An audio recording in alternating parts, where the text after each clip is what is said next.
Bien, amigos, le damos la bienvenida al compañero ingeniero Ervin Barrea de ENACAL y conversaremos con él sobre los avances en materia de agua potable, servicio de agua potable, alcantarillado sanitario.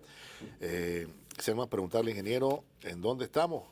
Luego de 17 años de gobierno de reconciliación y unidad nacional. Solo para un dato, ¿verdad? Nada que ver.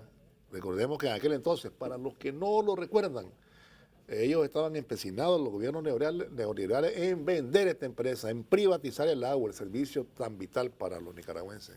Adelante. Buen día, Alberto. Buen día, Buenos Arlen. días. Efectivamente, y gracias por esa introducción que haces, es que ese es el primer, cuando nosotros hablamos de restitución de derecho al agua potable, debemos iniciar a platicar por ahí, ¿no? En el 2000, antes de que del 2006, lo que había aquí era un proceso de privatización de la empresa nicaragüense de acueductos y alcantarillado ENACAL. Ya incluso existían expresiones claras en formas de sociedad anónima, bajo la clara luz de que era un proceso de privatización el que estaba en ciernes, ¿no? Entonces, al llegar el Frente Sandinista, de nuevo en la segunda etapa de la revolución, lo primero que se hace es revertir, detener y revertir ese proceso de privatización que estaba ahí ya prácticamente cocinándose, ya porque había una parte, habían dos departamentos ya del país y se venía por Managua, León y Chinandé. Luego, otro punto muy importante, Alberto, que está muy relacionado con el agua, recordemos que durante los 16 estos años tuvimos apagones que prácticamente era más bien que había que contar las horas que teníamos de energía, porque habían apagones de 16, 18 horas, y sin energía eléctrica vos no puedes suministrar agua a la población. Entonces también nuestro gobierno en los primeros 6 meses, ¿verdad? Hace un cambio muy importante en cuanto al aseguramiento de la energía eléctrica, que permite a partir de ahí, ¿verdad?, comenzar por lo menos a levantar lo que estaba y poner a funcionar lo que estaba, porque desde ahí se comenzó, ¿no? Claro. Era una empresa que estaba, como decimos, en camino a ser privatizada, y como tal entonces se estaba dejando para aparentar de que era una empresa que estaba mala, y para venderla, como decimos, a precio de guate mojado, ¿no? Como ya sabemos la historia de lo que pasó con la energía eléctrica, la telefonía, etc.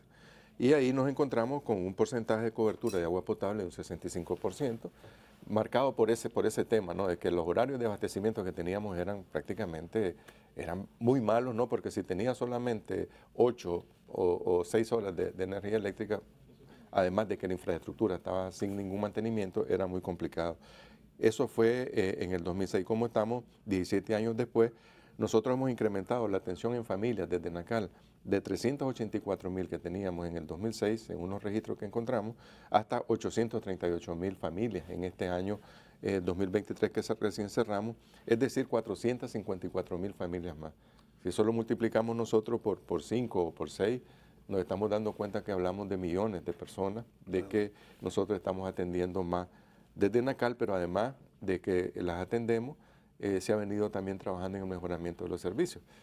Haciendo notar, ¿verdad?, que esa cantidad que se encontró en 2006 no corresponde a esos 16 años de gobierno No, sino un acumulado de es un todo lo que somos acumulado, efectivamente, república. eso lo vamos a ver Claro, en el claro. el tema del saneamiento. Ese es un acumulado, efectivamente, en la historia, ¿no?, de ENACAL, porque fíjate que existe una relación con el tema del tratamiento, ¿verdad? El tema del tratamiento prácticamente era serio, y lo que existía era lo que se había venido avanzando durante la primera etapa de la revolución prácticamente. Aquí nosotros, la cobertura del alcantarillado sanitario solo era del 30%.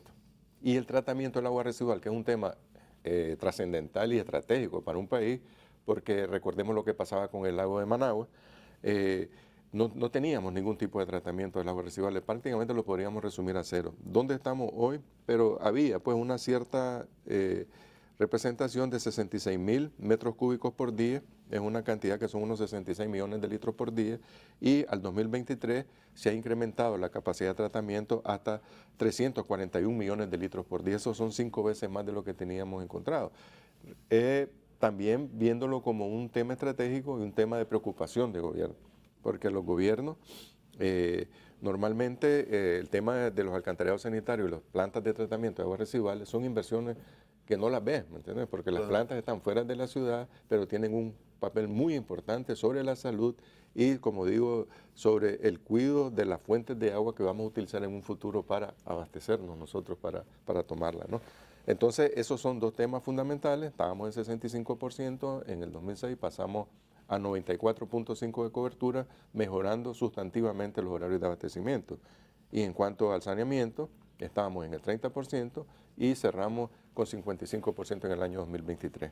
Como parte de esa evolución del servicio a nuestro pueblo de garantizar el agua potable y el saneamiento, coméntenos un poco sobre el impacto que tienen los centros de atención de emergencia a nivel nacional y cuántos se han inaugurado. Gracias, Ana. Esa es una estrategia también de país porque hay una orientación de atender lo mejor posible a la familia. En esa lógica de privatizar una empresa, se fue desmantelando prácticamente lo que había en las regiones. Entonces, de cara a mejorar nosotros la atención y acercar más la atención a la familia, se están organizando centros regionales de atención, que nosotros le llamamos, que tenemos uno ubicado en Estelí, tenemos uno ubicado en León, tenemos uno en Bilwi, tenemos uno aquí en Managua, otro en Granada. Es decir, tenemos 5 centros regionales ahorita de atención que nos permite desde ahí poder atender, reducir los tiempos de respuesta ante las incidencias que podemos tener tanto en sistemas de agua potable y en el alcantarillado sanitario. Y también volviendo un poco, Alberto, al tema de incrementar la cobertura en agua potable, nosotros debemos de recordar que aquí habían ciudades de que en toda su historia nunca habían tenido un sistema de agua potable, sobre todo en el sector de la costa caribe. Recordemos solo Bilwi y Bluefield. Sí. Cuando nosotros hablamos con las familias ahí de Bilwi y Bluefield, la gente, decían algunos compañeros historiadores de la ciudad, que ciudades con más de 100 años de existencia y nunca habían tenido un sistema de agua. Es con la revolución, con esta segunda etapa, que se le restituye el derecho a la familia en esta ciudad. Y podríamos hablar del Caribe Sur, pero también podemos hablar de muchas ciudades en el interior del país. Yo quisiera que me permitiera contar con las expresiones de dos protagonistas, de dos señoras que hablan sobre lo que estaba haciendo, lo que está haciendo el León, okay, que es un trabajo, una obra enorme. 80 millones de dólares se invierten en León. 80 millones de dólares. Y cómo la gente lo percibe. A ver si lo ponemos, muchachos. Quiero expresar mi agradecimiento al Gobierno de Unidad y Reconciliación, ¿verdad?, por estos grandiosos y gigantes proyectos que ha venido realizando en todos los departamentos de Nicaragua, ¿verdad?, lo que es el alcantarillado sanitario, el agua potable y el de residuos. Nos ha impactado mucho, ¿verdad?, a la llegada de estos proyectos, uno por la mejora lo que es en la salud. Hasta ahora, en este periodo que está nuestro buen gobierno, pues se ha venido y se ha tomado en cuenta y se ha preocupado más por el saneamiento de toda la ciudad de León. Y esto pues lo hace a nivel nacional.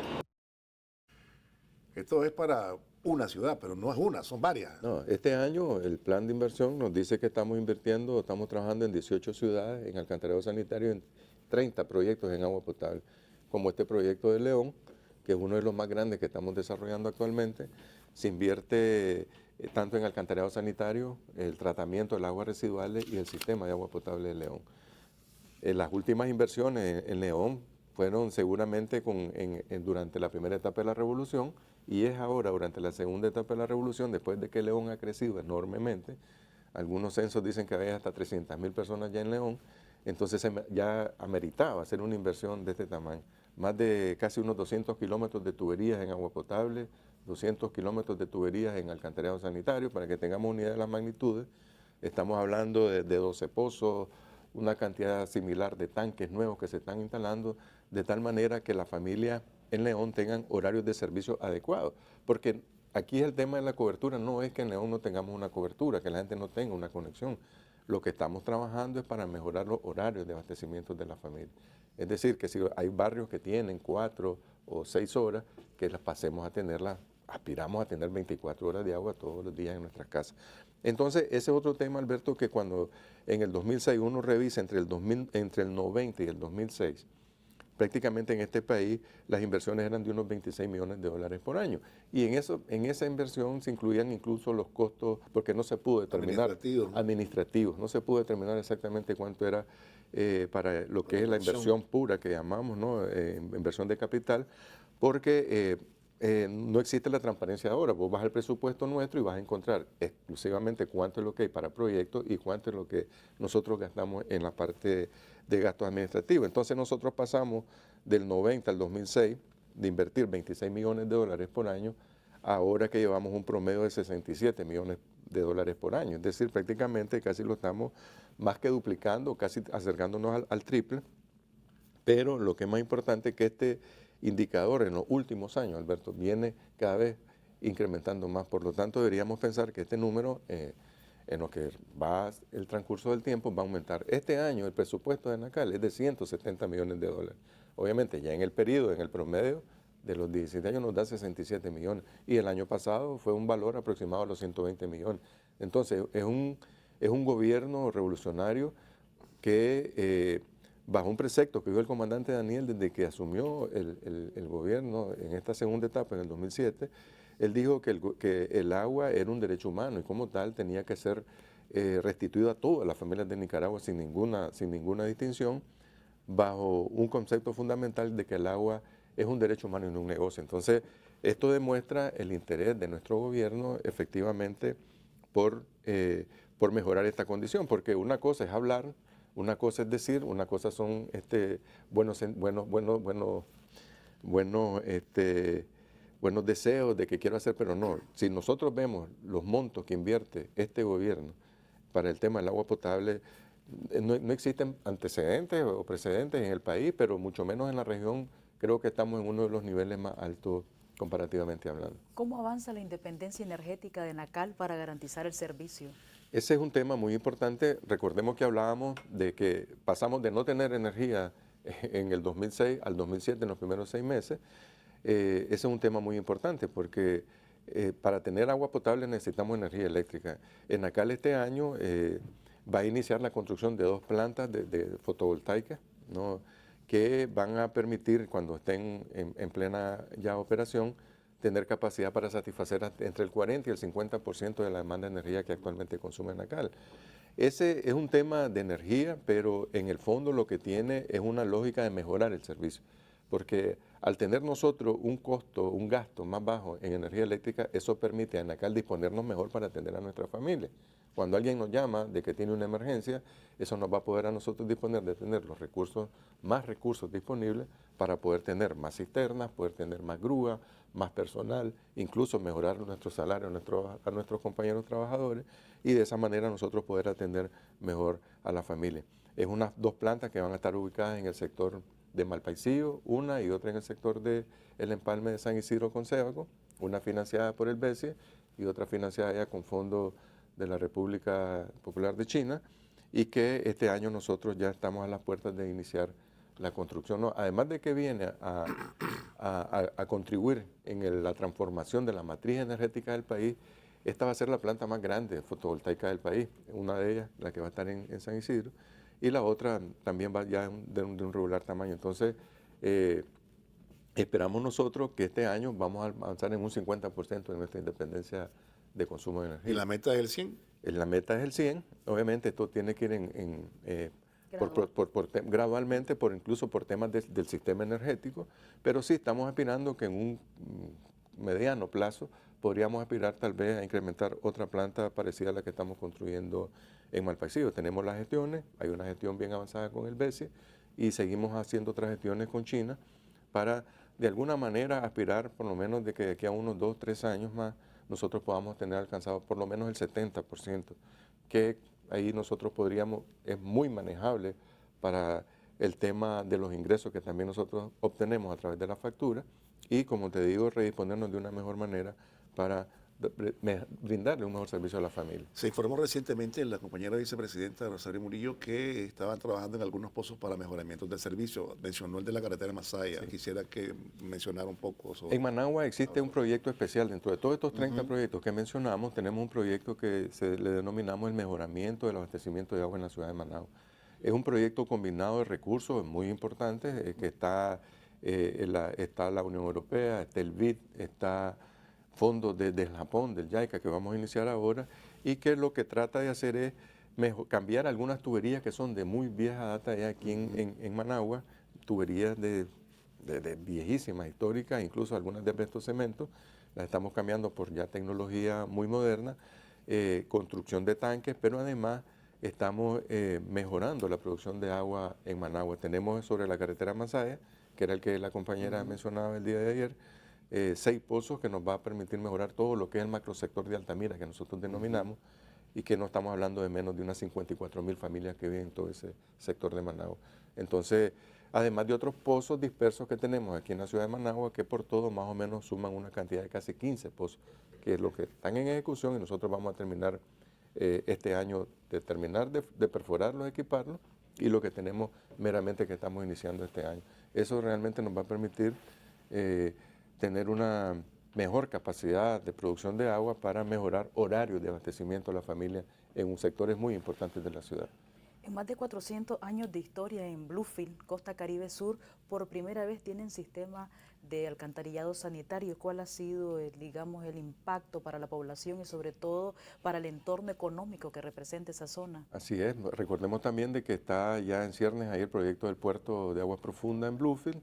Ya nosotros ahí estamos, el proyecto de alcantarillado sanitario está en un nivel muy avanzado de ejecución. Esperamos concluirlo este año para entregarlo a la familia en Bluefield, que viene a sumarse al proyecto del agua potable. Es que hay un elemento fundamental para el desarrollo y la reducción de la pobreza, es que las ciudades deben de tener agua potable y alcantarillado sanitario. Esos son, cuando uno mide pobreza, uno debe ver, una ciudad no dejamos de ser pobres si no tenemos un sistema de alcantarillado sanitario y agua potable. Entonces eso nos puede dar a nosotros la dimensión de lo que significa para Bluefield, una vez que tenga agua potable, alcantarillado sanitario, un puerto de agua profunda, su carretera, lo que va a significar o está significando ya para esta ciudad en cuanto a desarrollo económico, desarrollo en todos los aspectos de la vida, para mejor de la familia, en este caso de Bluefield. Y si uno revisa, Alberto, Arlen, todo ese corredor, y uno viene de Bluefield, San Carlos, Santo Tomás, Acoyapa, Nueva Guinea, Buaco, Huigalpa, sin excepción, todo ese corredor que está ahí, que es un corredor que tiene mucha lógica con el tema del canal interoceánico, en primera instancia, y después con el tema del puerto de agua profunda, en todas esas ciudades nosotros hemos venido trabajando, digo nosotros, Gobierno de Reconciliación y Unidad Nacional, para que estas ciudades tengan agua potable y alcantarillado sanitario, que prácticamente el que nos hace falta es el alcantarillado sanitario de Bluefield, para tener ese corredor estratégico para el país con agua potable y saneamiento. Ahí va a comenzar a incrementar el tráfico de vehículos cuando esté el puerto, entonces va a haber necesidad de pernoctar en algunas de estas ciudades, ahí se van a comenzar a desarrollar algunos hoteles con mejor oportunidades porque vas a tener agua potable, no va a haber agua grises corriendo por las calles, por lo tanto creo que ese va a ser, es un aporte muy importante de los proyectos de agua potable y alcantarillado sanitario que tiene que ver con una estrategia incluso de país, ¿no? Ahora, ya el último minuto. Sabemos que hay unas empresas que están, están desarrollando los proyectos, el proyecto de los 2 tramos, cuarto y primer tramo, en la Juan Pablo II. Por ahí tienen que ver ustedes también porque hay remoción de tuberías, hay que garantizar lo potable, las aguas servidas. Es decir, ahí he visto que hay bastantes avances en ese. Sí, ahí estamos construyendo el Intersector 2 en conjunto con nuestros hermanos de la Alcaldía de Managua. Es decir, antes de que se vea la pista, ahí vamos a instalar una tubería de hasta 54 pulgadas en alguna parte de diámetro, le llamamos el intersector número 2, pero también viene unido a la construcción de más colectoras grandes aquí en Managua.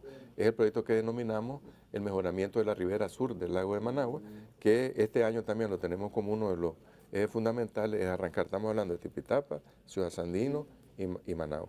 Ahí en esas 3 ciudades estamos hablando de no menos del 30 o 40%, sin temor a equivocarme, de la población urbana del país, que va a tener un impacto muy importante, Ciudad Sandino, en agua potable, en alcantarillado sanitario, y Tipitapa en agua potable y alcantarillado sanitario, y Managua en alcantarillado sanitario, incluyendo el intersector número 2, pero además la ampliación de la planta, ¿no? Que tiene una contribución enorme, Alberto, porque eso no podemos perderlo de vista, esa planta de tratamiento de aguas residuales, que posiblemente muchos managuas ni saben dónde está. Pero esa planta que está ahí, que costó $1 millón y que fue inaugurada en el 2009 con nuestro gobierno, tiene un gran impacto para el milagro que tenemos en el puerto de Salvador Allende. Claro. Entonces, es un tema estratégico. Por un lado, se viene trabajando, yo veo ahora que están ya en Ciudad Sandino, se está comenzando el paso de nivel aquí en la intersección de la Cuesta del Plomo con la carretera Nueva León. Nosotros vamos a iniciar el alcantarillado sanitario, se está terminando una rotonda, veíamos hospitales, es decir, creo que eso es lo que este país demuestra todos los días que estamos trabajando para seguir ganando batallas, ¿no? Claro. contra la pobreza. Así es, hermano. Yo le agradezco, ingeniero, que haya estado con nosotros, ¿verdad? Y que nos haya brindado toda esta información. Y bueno, Gracias a usted, Alberto y Arlen. son buenas noticias y eso constituye, ¿no? El trabajo y la voluntad de este gobierno de mejorar la vida y las condiciones de la familia nicaragüense.